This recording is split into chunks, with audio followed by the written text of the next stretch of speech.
Olá, seja bem-vindo ao Band Entrevista. Há poucas semanas, o governo federal anunciou o Plano Nacional de Redução de Mortes e Lesões no Trânsito. Mas, ao contrário de outros programas que já nascem prontos, desta vez o governo resolveu inovar e abriu um prazo de 90 dias para fazer coleta de dados sobre acidentes, feridos e mortos. E também para receber propostas dos conselhos de trânsito dos estados e municípios e das polícias rodoviárias federal e estaduais, além de entidades da sociedade civil. Com todas as informações e sugestões em mãos, o Ministério das Cidades vai concluir o programa, que tem como meta reduzir à metade os números de acidentes e também de mortos nos acidentes de trânsito. Para falar sobre trânsito, mobilidade e outros assuntos, como casa própria e saneamento, nós recebemos hoje aqui no Band Entrevista o ministro das Cidades, Alexandre Baldi. Olá, ministro. Seja bem-vindo, obrigada pela sua participação aqui no nosso programa, viu? Pode ficar à vontade aí no nosso sofá. Vamos falar de assuntos tão interessantes, muito importantes para a população como um todo, sem dúvida nenhuma. Mas eu queria começar perguntando o que levou o Ministério das Cidades a implementar esse Plano Nacional de Redução de Mortes e Lesões no Trânsito. Bem, prazer enorme estar aqui contigo, com todos que participam conosco. Mas o fundamental é que o Brasil, através de uma medida tomada pelas Organizações das Nações Unidas em 2011, que definiu que esta década seria a década de que nós pudéssemos buscar a redução de mortes, lesões e através dos acidentes no trânsito.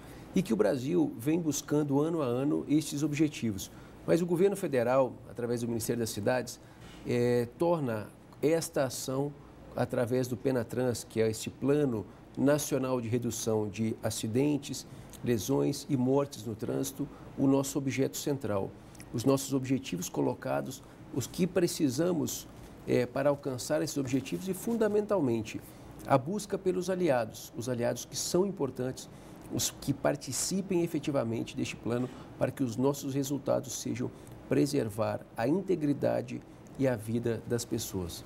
E quem seriam esses aliados? Veja, participam o Ministério das Cidades, participa o Departamento Nacional de Trânsito, a Polícia Rodoviária Federal e nós buscamos integrar os governos dos estados, os órgãos dos governos estaduais, como os departamentos estaduais de trânsito, para que nós consigamos aumentar essas alianças, porque é muito importante a capilaridade para que a gente consiga atingir os nossos objetivos. Ministro, e eu acredito que seja fundamental você conscientizar as pessoas que fazem parte do trânsito, né? Incluindo aí motoristas, motociclistas, pedestres, porque sem essa conscientização e sem a participação deles não vai ser possível essa redução, né? Olha, não tenha dúvida, o Brasil fez o que era importante, uma legislação boa, de qualidade. O Código de Trânsito brasileiro é vanguardista, ele está realmente atendendo. Fizemos atualizações importantes também do campo legislativo, quer dizer, nós temos uma boa legislação. É verdade. Com agora, punições, inclusive, com rigorosas. punições extremamente rigorosas, correto? Mas agora nós precisamos ter a conscientização. É verdade. Sem que os usuários contribuam, sem que os usuários estejam conscientes que eles, do que nós, que todos somos usuários do trânsito, estejamos respeitando a lei e principalmente preservando com que estes ensinamentos que tanto buscamos divulgar sejam respeitados, nós não conseguiremos os nossos objetivos, que é preservar a integridade, a saúde dos que todos os dias vão de casa ao trabalho, os cidadãos brasileiros e principalmente a vida daqueles que são colocados em risco pelos usuários do trânsito. É verdade. O senhor apontou aí algo que é muito interessante. Então, hoje você tem leis, eu considero rígidas, com punições, com multas, por exemplo, para quem beber e dirigir. Mas uma coisa que me chama muita atenção, ministro, é várias coisas, né? Por exemplo, essa questão de beber e dirigir é inadmissível, mas o uso de celular ao trânsito, que causa muitos acidentes. Então, a gente percebe que, claro, você ter uma legislação rígida, com punições severas, é muito importante, isso sem dúvida. Mas a conscientização, que é isso que a gente estava falando, é fundamental. É tão importante quanto. Quanto, né? Claro. E aí, o que fazer? De que forma conscientizar essas pessoas? Que você passar mensagem, você está colocando a sua vida em risco, a vida das outras pessoas em risco. Como fazer isso? Veja, a conscientização é a educação, é fundamental.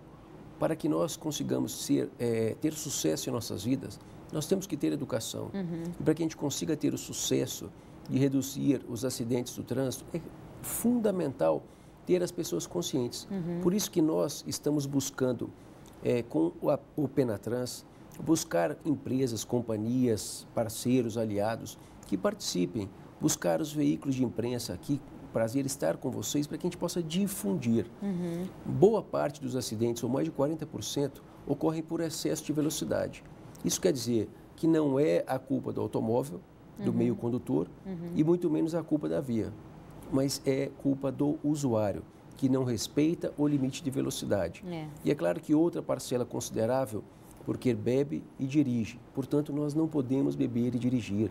Não podemos utilizar o celular ao estar no trânsito dirigindo, porque coloca em risco a sua capacidade de perceber os acontecimentos à sua volta e a sua capacidade de reação de qualquer eventualidade que possa vir a ocorrer. Por isso que é fundamental a conscientização. E esse é o nosso objetivo, conscientizar as pessoas, porque existe a lei. A lei é dura, a lei é atual e a lei é extremamente punitiva. Mas que se nós não conscientizarmos as pessoas, nós não conseguiremos almejar este nosso sonho, que é nenhuma morte no trânsito. Enquanto houver uma morte no trânsito, nós não temos o que celebrar. Nós temos o objetivo de reduzir em 50% as mortes no trânsito. Que você possa imaginar, são todos os dias quase 138 pessoas perdendo a sua vida. Nossa, você imagina que todos os dias são milhares de pessoas que ficam com lesões graves, consequências no seu corpo, consequência para a sua vida, por toda a sua vida. Então, nós precisamos identificar que todo dia um avião de grande porte cai no Brasil, só no Brasil. Todos os anos são mais de 1.200.000 pessoas em todo o mundo.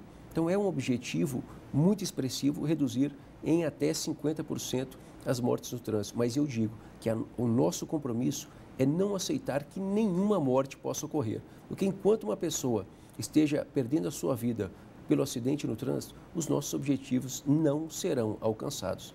Então, o senhor falou aí de números, né? Alarmante, não sabia? Mais de 130 pessoas que morrem todo dia no trânsito. Esses dados são... Eu queria que o senhor falasse um pouco mais sobre esses dados, em termos de acidentes também. O que a gente tem de confiável nesse sentido? Veja, o principal de que nós participamos há poucos dias, que assinamos um termo de cooperação no Ministério das Cidades, entre o Ministério das Cidades, o Instituto Telos, a Falcone, que é uma das mais renomadas instituições de assessoria e consultoria do Brasil, e trouxemos empresas privadas para que possam nos auxiliar custeando e também que possam nos ajudar conscientizando. Empresas que têm milhares, dezenas de milhares de colaboradores, que ela pode difundir internamente e auxiliar bastante, mas que neste caso ela nos auxiliou de forma financeira, para que a gente possa buscar um grande e consolidado banco de dados nacional, que a gente tenha a informação fidedigna. Sim. O que é isso? A informação correta de que cada estado, de que cada região do país tenha aquele modelo de acidente no trânsito. Aonde ocorre mais acidentes com pedestres?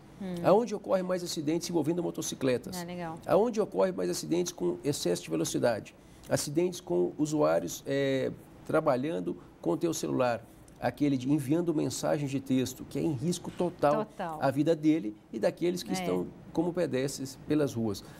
Então, nós queremos consolidar essas informações para que a gente possa ter uma política pública adequada e correta, porque é fato que as mortes que ocorrem no trânsito de Teresina, no Piauí, são totalmente diferentes das que ocorrem em Goiânia, ou em Brasília, ou em Porto Alegre. O Brasil é um país muito grande, é um país continental. E nós precisamos, para chegar a uma política pública, investimentos adequados, obter um grande e consolidado, um bem fundamentado banco de dados e de informações corretas por região de cada lugar deste país. Ok, agora a gente faz um breve intervalo e volta daqui a pouco. Não saia daí, nós esperamos você.